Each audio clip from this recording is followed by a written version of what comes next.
Well, this is a good place to be. We've been here before for ceremonies, swearing people in and speaking to the classes as they left. South Carolina is one of the few states that has a training academy, a statewide training academy, and not only do we have one, but it is excellent. I don't know of a better one. Everyone here knows that law enforcement, public safety are one of the main keys to our success, is as we try to educate the young people for the future and try to keep business flowing and keep families healthy and strong. If we can't keep them out of harm's way by protecting them, then all other efforts are doomed to failure. So we appreciate our law enforcement officers and all they do. And particularly, most of us get up in the morning and put on a soft shirt and a tie, maybe a coat. But law enforcement officers get up and put on a uniform and a bulletproof vest or a bullet-resistant vest and a badge and usually a firearm. So it's a different kind of life. It's a different kind of work, and it is completely essential and integral to everything we do in South Carolina. That is why it is so important that the Department of Public Safety has a director that is experienced, is educated, is knowledgeable, that is very familiar with the people of his or her state, and has the drive and determination to see that the many difficult things that have to get done in various capacities, from training to administration to innovation, all get done.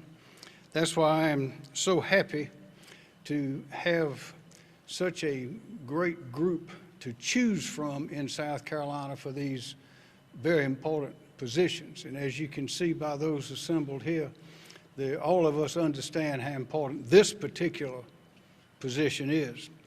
Robert G. Woods, the fourth. He's the fourth. I'd like to see the first, second, and third. Yes, and I understand there's a fifth coming along as well.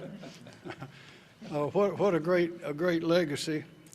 But Robert G. Woods has been in law enforcement for 31 years. Graduate of the Citadel and Columbia College, so he's highly educated.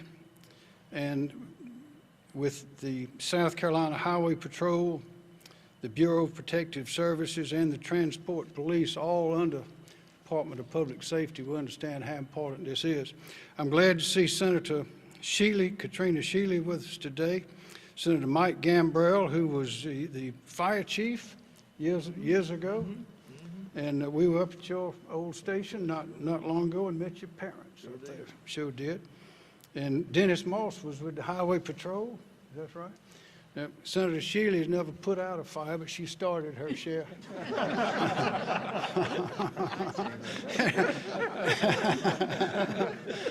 And she shows no signs of slowing down. So we're delighted to have such a group of people and leaders and citizens in South Carolina that understand the importance of law enforcement. So at this point, I'd like to turn over to you my nominee, and I think I can say all of our nominee for the Director of Public Service, Department of Public Safety, and that is Robert G. Woods IV.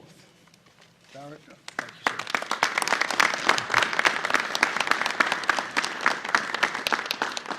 sir. Good afternoon. Thank you, Governor McMaster. When the governor originally asked me to serve as the acting director of DPS, it was the last possibility that I expected. But as I left his office, the guidance given to me by one of my English professors at the Citadel came to mind. Colonel Blaine Mathis told me one time, "Robert, there are many ways to serve."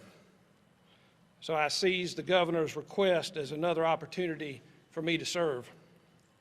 It is important to know that over my 31 years in law enforcement, I have learned this lesson. It is not I who serves the best, it is we who serve the best. As a young officer with the City of Charleston Police Department, it was we who backed up each other on calls. During my early years with the Highway Patrol, it was we who took recs for one another when one was at the end of a shift and the other was at the beginning of a shift. As an instructor in the Highway Patrol Training Unit, it was we who work to develop and deliver the highest quality instruction to troopers and officers. When I was assigned to the Highway Patrol Emergency Traffic Management Unit, it was we who refined evacuation plans and strengthened partnerships with our state and local support agencies.